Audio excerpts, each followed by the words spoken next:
Okay, I needed just a couple more minutes to finish talking about lines composed above 10 Turn Abbey. Just recapping, we had this speaker that is Wordsworth himself, who's returned to the banks of the River White, 10 Turn Abbey, and he hasn't been there in 5 long years. This place is really dear to him, and it's just as beautiful and mystical and um, calm and serene and peaceful as it was when he left. Even though he's been removed from it, it's never really been gone from his mind. All the beauteous forms that he witnessed here, have stayed with him and supported him when he needed it. So whenever there was a moment that he felt trapped or dragged down by the world or life, he could cast his mind's eye back to this specific place and find solace and comfort in that. So we were talking about the end when we left off. This is nature as teacher, nature as God, nature as a calm presence, a soother of spirit. So all these things that that nature has come to mean for Wordsworth, he hopes that he can share that with his sister, um, so who he was really close to.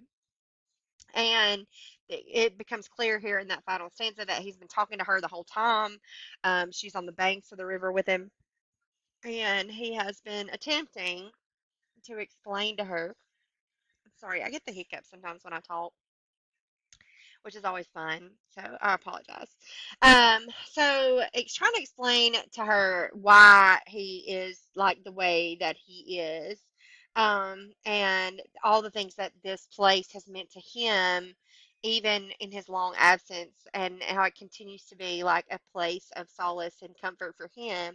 He hopes that it can be that for her, that she will share in that joy and give her heart over to nature just as he has. He tells her there in that last section, that last stanza, that there's no risk in giving her heart away to nature, like there would be in a relationship, or um,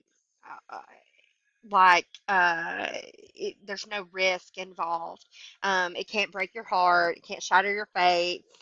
It will, throughout the whole entirety of your life, lead you from joy to joy. And um, it will give her a place of respite and calm within the craziness of the everyday world. So, and he hopes that she will make that sacrifice, that she will make that a part of her life, and let it be a guide for her throughout all her decisions in life and her choices. And if she does, then she'll never forget this place, just like he's to um, never been able to forget about it.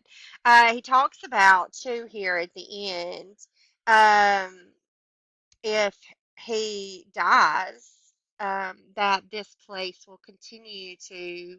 Um, he says he doesn't say die. He says if I have died. Hold on. I'm sorry. I'm trying to find that place. I just had it in my sight. Something about hearing the voice. There we go.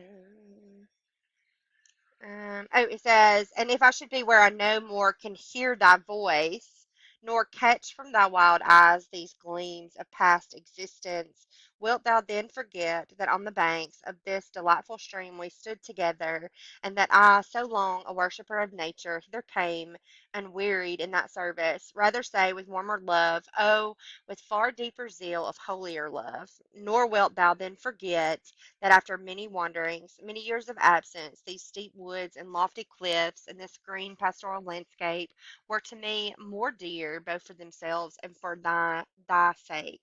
So if he dies and moves where he can no longer hear your voice, hopefully she won't forget that they once stood together on the banks of the Wye, and that it will kind of be a solace for her and once he is no longer there. He doesn't want her to ever forget like what he's told her or what she herself has felt by the river on that day. He wants her to remember how important she and the landscape around them are to him, and even if he is gone, um, that it is a gift that he wants her to be able to have for many years to come. So that is all about Tintern Abbey.